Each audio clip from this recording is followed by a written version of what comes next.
እዚ አፎት ሚዲያ እዩ ሰላም ጣን ሀበልና አስተፍላሌ ቦታን ኩነታትን ኮይንኩም ምድላት አፎት ሚዲያ ተካተሉ ክብራትን ክብራናን ነሳዓት ሲስተዋደዱ ዋናው መባልታት ሒዝናልኩም ቀሪብና ለና ሀበራው ጻንሕትኩም ሰናካውን በመዕዳም ናብ ዘርዘራትም ተሰጋጊርና ኣብ ኤርትራ ንልዕሊ 24 ዓመታት ኣብ መሓይር ዝርከብ ጋዜጠኛ ዳዊት ይስሐቅ ብህይወት ምህላው ዘመላኽት ሓበሬታ ወፂኦም ብኻልእ ወገን ምዕራብ ትግራይ ብልዝብ ዝምለሰሉ መንገዲ ዕጾ ምህላው ተሓቢሮም ኣብ ምዕቆብ ተመዛበልቲ ማእኸል ሕጻጽ ብፍሉይ ብዝኸፈን ብዝመረረን መልክዑን ህይወት ተሽሓት ወገናትና ናብ ኣፍ ደገ ሞት ዘቃልዕ ዘሎ ሓደጋ ጥሜት ኣብ ምግታእ ኩሉ ክረባረብን ህጹጽ ደገፍ ክግበርን ጻዊት ቀሪቦም ብኻልእ ዜና ኢትዮጵያ ኣብ ጋዛ ንዝምደብ ኣህጉራዊ ሓይሊ ጸጥታ ወታደራት ከተበርክት ኣሜሪካ ሓቲታ ልዕሊ 70 መጥቃዕቲ ነፈርቲ ከም ዝተኻየደን ምፍላጥ ተኻይደሎ ነዚኣቶምን ካልኦት ተገደስቲ ዝበሉ ናይ ምዕባልታትን እንሆም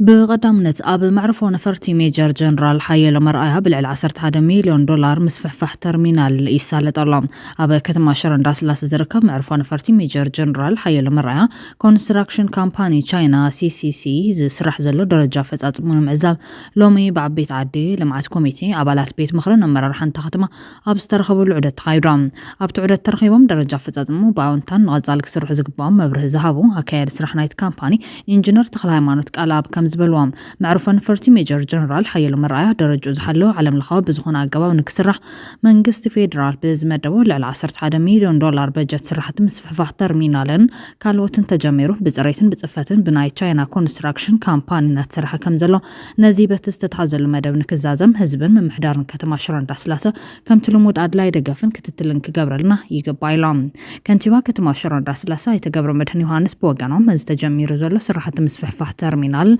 ኣብ ኢኮኖሚ ወሕዚ ኢንቨስትመንትን ቱሪዝምን ንኸተማና ዞባናን ኢሉውን ፌደራል መንግስትን ዝለዓለ ረብሓ ከም ዘሎ ብምግላጽ እዚ ፕሮጀክት ተጀሚሩ ክሳብ ዝውዳ ከም ህዝብን ምሕዳርን ኣድላይ ደገፍ ብምግባር ብፅሬትን ሰለይጠንን ክዛዘም ከም ዝስራሕ ኣረዲኦም ኣብ ትዑደት ካብ ዝተረኸቡ ዓበይቲ ዓዲ ኣብ ዝሃቦ ርእይቶ መዕርፎ ነፈርቲ ሽረ ቀደም ክብል ካብ 1970 ዓመተ ምህረት ጀሚሩ ብነበርትን ዓበይቲ ዓድን እናተሓተተ ድሕሪ መጽናሕ ካብ 2001 ዓመተ ምህረት ጀሚሩ ሕቶ ህዝቢ ተመሊሱ ስራሕ ምጅማሩ ዝምስገን ኮይኖም ነዚ ብዝበለጸ ብሰንኪ ኩናት ዝተዛሓለ ኢኮኖሚን ምሕዋይ ናይ ባዕሉ እጃም ስለ ዘለዎ ነበርቲ ከተማ ሽረ እንዳስላሳ ኣድላይ ድጋፍን ካባና ዘድለ ኩሉ ንምስራሕ ድልዋት ኢና ክብሉ ተዛሪቦም ክብል ርክብን ሓበሬታን ተኸተማ ኣብ ዝለኣኹ ሓበሬታ እዩ ኣመላኺቱ ዘሎ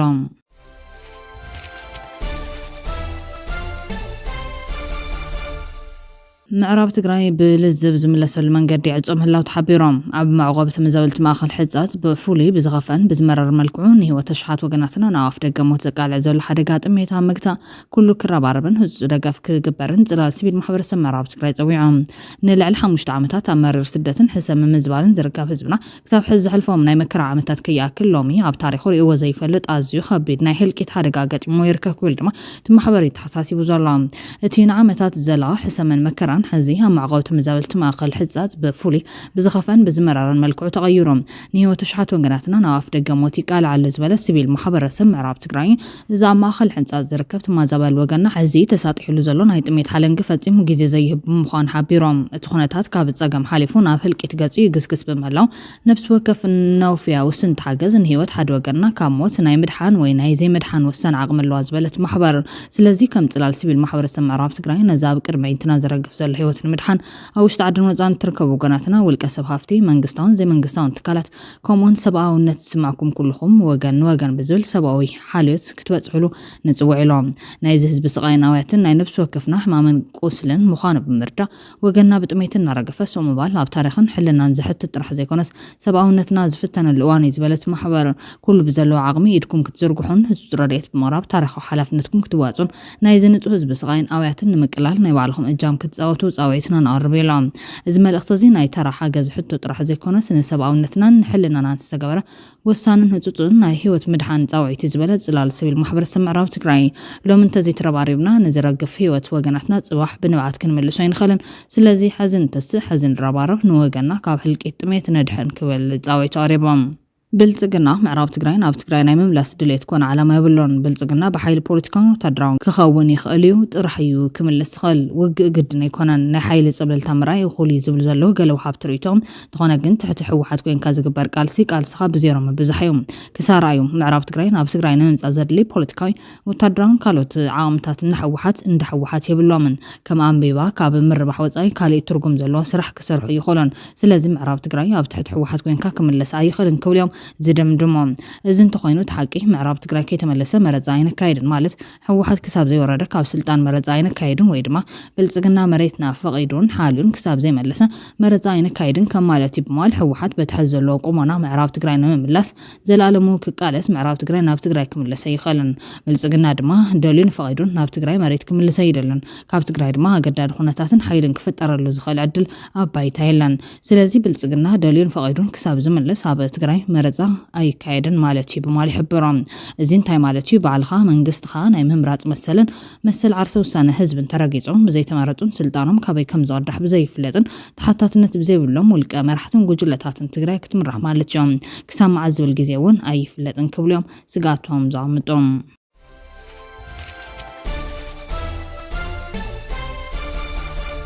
ኤርትራ ንልዕሊ 24 ዓመታት ኣብ መሓይሩ ዝርከብ ጋዜጠኛ ዳዊት ይስሐቅ ብሂወት ምህላው ዘመልክት ሓበሬታ ወፂኦም ኣብ ዝሓለፈ መዓልታት ናብ ኤርትራ ወግዓዊ ምብፃሕ ዘካየደት ሚኒስተር ጉዳያት ወፃኢ ስዊድን ንዑደታ በዝምልከት ንጋዜጠኛታት መብርሂ ሂባ ማርያም አልመር ስታነርጋርድ ምስ ሰበስልጣን ኤርትራ ብዘካየደቶ ርክብ ብዛዕባ ዳዊት ይስሐቅ ዝርከቦም ጉዳያት ከም ዝተዘራርበት ሓቢራ እቲ ንልዕሊ 24 ዓመታት ኣብ መሓይሩ ዝርከብ ጋዜጠኛ ብሂወት ኣሎ ኢላ ከም ተኣምን እቲ ኣብ ርእሰ ከተማ ኣስመራ ንኽልተ መዓልታት ፀንሐት ላዕለወይቲ ስዊድናዊት በዓልቲ ስልጣን ተዛሪባ ብሂወት ምህላው ዘርእ ጭቡጥ መርትዖታት እኳ እንተዘይረኸብና ካብቲ ዘካየድናዮ ርክባትን ዝተዋሃበና ሓበሬታን ግምጋምና ብሂወት ከም ዘሎ እዮም ኣስመራን ስቶክሆልምን ሕዚ እውን ብዛዕባ እቲ ጉዳይ ዘለዎን ዘይምስምዕማዕ ከም ዘይተፈትሐ እውን እታ ሚኒስተር ኣሚታ ኣላ መንግስቲ ስዊድን ብዛዕባ ቆንስላዊ ጉዳያት ዜጋታቱ ዝርዝራዊ ሓበሬታ ዘይምሃቡ ብጌጋ ከም ሸለልትነት ክውሰድ ከም ዘይብሉን ገሊፃ ብዛዕባ ኩሉ ነገር ብዕሊ ምዝራብ ንዝምልከቶም ጉዳያት ኹን ቤተሰቦም ዝጠቅም ኣይኮነን ብምባል ድማ ዘካየድዎ ዘለዉ ዲፕሎማስያዊ ዛዕርታት ንክፍታሕ ዝዓለመ ምዃኑ ብርሃ ገለ ካብ ቤተሰብ ዳዊት ይስሐቅ ወገኖም ድሕሪ እቲ ጋዜጣ መግለፂ ንማዕኸናት ዜና ብዝሃብዎ ግብረ መልሲ ሩጥ ብድሃይ ክረኽቡ ዘይምኽኣሎም ከም ዘሕዝኖም ገሊፆም ኣለዉ ኤሲቢቲ ዝተባሃለ ማዕኸን ዜና ከም ዝሓበሮ ጓሉ ንዳዊት ይስሐቅ ዝኾነት ቤተልሄም ሕዚ እውን ዕፁብ ማዕፆ ብዝብል ንኹነታት ወላዲኣ ገሊፃቶም ቤተልሄም ምስታ ሚኒስተር ብኣካል ተራኺባ ክትዘራረብ ቅርብቲ ምዃና ከም ዝገለፀት እውን ፀብፃብ ይጠቅስ ትዑደት ብዛዕባ ከም ናይ ዳዊት ዝበሉ ከበድቲ ጉዳያት ንምዝርራብ ዕድል ከም ዝኸፈተላ ሚኒስተር ስታነርጋርድ ኣመልኪታ ብመሰረት ትካል ዶብ ኣልቦ ጋዜጠኛታት እቲ ካብ 2001 ኣብ መሓየሩ ዝተሰወረ ጋዜጠኛ ዳዊት ክሳብ 2005 ብሂወት መንባሩ ፅንፅንታ እኳ እንተነበረ ካብኡ እንድሓር ግን ሃልዋቱ ይፍለጥን ሰመዚ ኤርትራ ኣብ ዝሓለፉ 2 ኣዋርሕ ንዓመታት ኣብ ቀይዲ ዝፀንሑ እሱራት ምፍትሖም ተስፋ ዝህብ ምዃኑ እውን ስቶክሆልም ንኢዳ ኣላ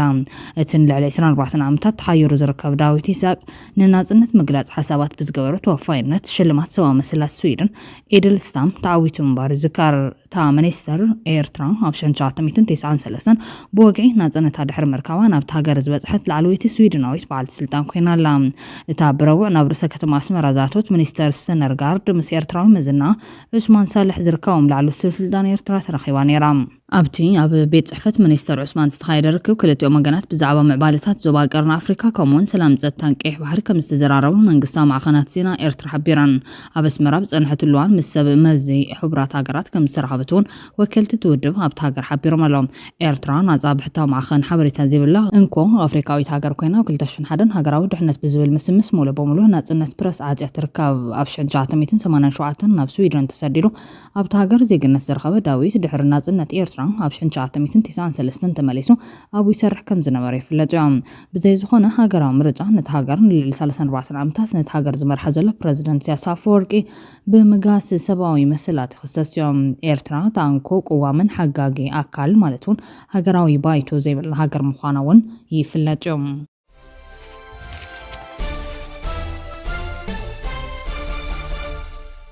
ኢትዮጵያ ኣብ ጋዛን ዝምደብ ኣህጉራዊ ሓይሊ ጸጥታ ወታደራት ከተበርክት ኣሜሪካ ሓቲታ ሚኒስትር ጉዳያት ወጻኢ ኣሜሪካ ማርኮ ሩቢዮ ኢትዮጵያ ኣብ ጋዛን ዝምደብ ኣህጉራዊ ሓይሊ ጸጥታ ሰራዊት ከተበርክት ንቀዳማይ ሚኒስትር ኢትዮጵያ አብይ ኣሕመድ ኣብ ሰሙን ከም ዝሓተቶ ነቲ ጉዳይ ቅርበት ዘለዎም ምዕራባውያን ዲፕሎማስኛታት ንዘ ታይምስ ኦፍ እስራኤል ገሊጾም ፕረዚደንት ኣሜሪካ ዶናልድ ትራምፕ 20 ነጥብታት ዝሓዘ ውጥን ጋዛ ዘውፅእ ኮይኑ ኣብቲ ብናይ ክልተ ዓመታት ኩናት ዝተሃስየ መሬት ፍልስጤም ምስ ጋር ዳግመ ህንፀትን ቁጠባዊ ሕውየትን ዝከታተል ኣህጉራዊ ሓይሊ ክህሉ ይጽዋዕ